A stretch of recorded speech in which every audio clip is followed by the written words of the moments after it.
শবে কদরের রাতের নামাজের নিয়ম কি? শবে কদরের রাতের নামাজের কি নিয়ম?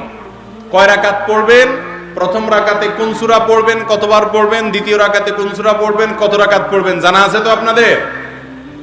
জানা নাই? একজনও জানেন না? ইন্না লিল্লাহি ওয়া ইন্না ইলাইহি রাজিউন। হাজার হাজার মানুষের বিশাল সমাবেশ, আপনারা একজনও শবে কদরের নামাজের নিয়ম জানেন না? এটা তো খুব খারাপ কথা ভাই, নিয়ম তো জানতে হবে। আচ্ছা আমি বলে দিচ্ছি, শবে কদরের নামাজের নিয়ম হলো অন্য যে কোনো নামাজ যেভাবে পড়েন শবে কদরের নামাজও একইভাবে পড়বেন।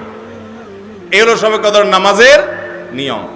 এমন কোনো কথা নাই যে শবে কদরের নামাজে প্রথম রাকাতে সূরা ফাতিহার পর অমুক সূরা এতবার পড়তে হবে, দ্বিতীয় রাকাতে ততবার পড়তে হবে, এরকম কোনো কথা কোরআন হাদিসে, এগুলা মন গড়া বিভিন্ন সিস্টেম, বিভিন্ন পদ্ধতির কথা, বিভিন্ন আপনার বাজারে নামাজ শিক্ষার বই নামে অনেক বই আছে, সব বই না, কিছু কিছু বই আছে, এইসব বইতে শবে কদরের নামাজ এত রাকাত, প্রথম রাকাতের এই নিয়ম, দ্বিতীয় রাকাতের ওই নিয়ম, এরকম বিভিন্ন কথা বলা আছে। এগুলো সব ভিত্তিহীন, মন গড়া, এগুলো কোরআন হাদিসে নাই। কোরআন হাদিসে লাইলাতুল কদরে অন্য রাতের মতো আপনি নামাজ পড়বেন, একটু লম্বা সময় নিয়ে পড়বেন।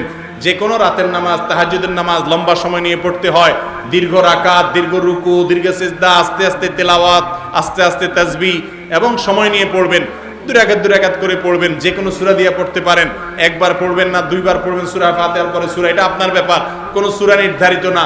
আপনি লাইলাতুল কদরের একটা জিনিস নির্ধারিত, সেটা হলো একটা দোয়া হাদিসে বর্ণিত হয়েছে, আম্মা জানা আয়েশা রাদিয়াল্লাহু তাআলা আনহাকে নবী করিম সাল্লাল্লাহু আলাইহি ওয়াসাল্লাম শিক্ষা দিয়েছেন, তুমি যদি লাইলাতুল কদর পাও তাহলে দোয়া করবা। কি দোয়া? আল্লাহুম্মা ইন্নাকা আফুউন তুহিব্বুল আফওয়া ফাআফু আন্নী। আল্লাহ আপনি ক্ষমাশীল, ক্ষমা করতে ভালোবাসেন, অতএব আমাকে ক্ষমা করে দেন। ক্ষমা করতে ভালোবাসেন, অতএব আমাকে ক্ষমা করে দেন। এই দোয়া পড়বেন লাইলাতুল কদরে। এছাড়া আল্লাহর কাছে যে কোনো দোয়া করবেন, দুই রাকাত করে নামাজ যতটুকু পারেন তৌফিকুল্লাহ পড়বেন। কোনো সূরা কেরাত নিয়ম নির্ধারিত নাই, সারা রাত আপনি দোয়া করবেন, ইবাদত করবেন। আর এই শবে কদর পাওয়ার জন্য, শবে কদরের ইবাদতের আশায় রমজানের শেষ রাতে, শেষ 10 রাতের সবগুলোতে, বিশেষ করে বেজরগুলোতে বেশি বেশি করে করবেন। শুধু 27 তারিখকেই করবেন, অন্যগুলোতে ঘুমাবেন। এটা সুন্নাহ সম্মত লাইলাতুল কদরের